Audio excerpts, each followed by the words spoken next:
Being an author is ridiculously hard. Succeeding in today's marketplace is also ridiculously hard. You watch some of these people that are like, oh, I made $10,000 in one day on my book, or oh, I sold 20,000 copies just by doing a TikTok video. That was easy. And you think, what am I doing wrong? Where am I failing? Why am I doing so bad compared to these other people? And they make it look so easy and so wonderful and like living some kind of fairy tale life. You gotta remember, number one, they're fiction authors. So they do make up things for a living. I am not saying that some of these people don't have amazing careers where they make really good money and they have a lot of success. But really, for small new authors, you're not crazy in thinking it's super hard for me. Does it seem like everybody else is doing this super easy? Anybody who's ever worked with me knows I'm a no BS kind of person. I am not going to lie to you and tell you that your book is going to hit the New York Times list because A, I'm not a fortune teller, and B, that's a very difficult thing to do. It's like catching lightning in a bottle. Doesn't mean it can't be done, it just means it's very hard to do. And let's face it, whether you are traditionally or self-published is a difficult task in today's marketplace. There's 20 million books or maybe more on Amazon right now. I think they said 100,000 every month are being loaded. That is a lot of little book covers clamoring for the limited number of readers' attention. And so you're kind of like this lone little voice in the woods saying, read me, read me. Oh, pick me! Oh, I know, me! And if there's 20 million others surrounding you, it's super hard to get picked up and seen and make a living. There were years when I made barely anything off my writing career, and there were other years where I made very good money. It was a huge roller coaster.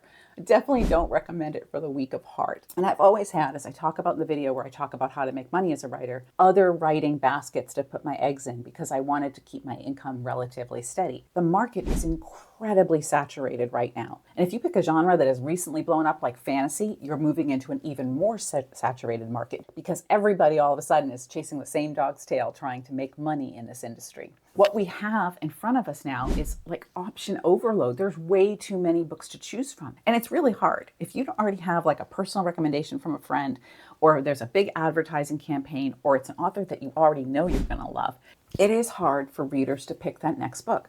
Where are they going to put their $2.99 or $5.99 or $16.99? This is money that they worked hard for. And they've got to really make a decision about, is this book worth it, with knowing very little about the book and the author. And if you don't have any reviews and you don't have much of a ranking on Amazon, people are less likely to buy it because they don't have another barometer about what kind of a success this book is. They look at it and think, well, nobody else bought it. Nobody else reviewed it. I'm not going to be the first. I'm not going to waste my money on it. And that's a sad fact that happens. A lot of fantastic books come out and just don't get the traction to get the reviews and the ranking that puts them in front of the reader's face. There's also that judgment factor. When you go to the family barbecue and everybody's like, oh, how's your book doing? How much money did you make off of it? Because, we equate success with dollar signs. And when I first sat down and did the math on what I was making per word on the first books that I wrote, it was scary. Like there were multiple zeros after the decimal point. I think it was 0.007 cents per word, maybe even less than that. I try never to do that because I will get really frustrated and really sad when I look at how much time and effort I put into it and how much money I get in return. But the thing is, I don't write books to make money. What? And that sounds stupid because everybody wants to make money, right? Everybody has a mortgage to pay, like I said earlier. And yes, I do have those things. Yes, I do have a retirement account I'd kind of like to fund with more than $100 so I can retire for longer than 5 minutes. But in the end, I write because I love it. I write because I can't do anything else. I write because this is part and parcel of who I am. It's like the books are an extension of my arms. I write because I am so driven to do it, to tell stories, to create these fictional worlds, that I don't want to do anything else. And just like anybody else, there are days when I look at my success and I look at my bank account and I weigh them against each other and think, am I really being that successful? Or am I not really hitting the target where I want to hit? Because it's frustrating. You look at a book and it doesn't get any traction, or you don't make more than a couple $100 a month off of it, and you're thinking, what am I doing this for? I put all that effort into it and I made about 5 cents. And that is a valid question to ask yourself. It's one I asked myself dozens of times over the 20 odd years that I have been publishing fiction. And what I come back to is, what am I getting from this if I'm not getting money? You never know which book will take off or which author will become successful. You really don't. If anybody could predict it, we would all be zillionaire authors right now. Because I cannot necessarily predict where I am going to be 1 year, 5 years, 20 years from now, and nor could I have predicted 20 years ago where I would be today, I want to look at, why am I doing this? And would I keep doing it, even if I didn't make any money? And the answer is yes.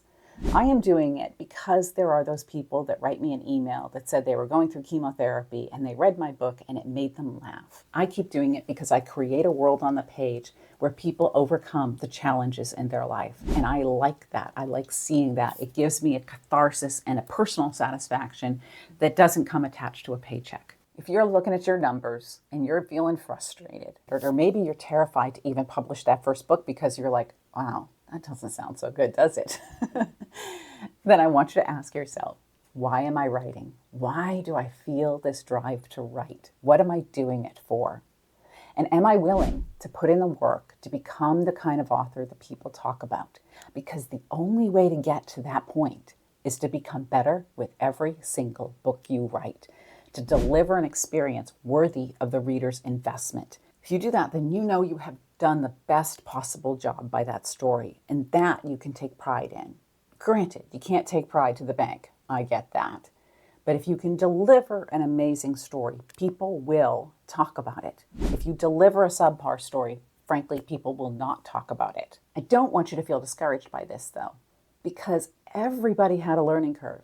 I don't care if you have some author that says, I wrote my first book in a weekend and it became a blockbuster and that was my writing education. A lot of us may be natural storytellers, but we do not necessarily have an inherent sense of structure or an inherent sense of how to show, not tell, or how to bring the dialogue to life, or all of these other things and moving parts that you have to worry about.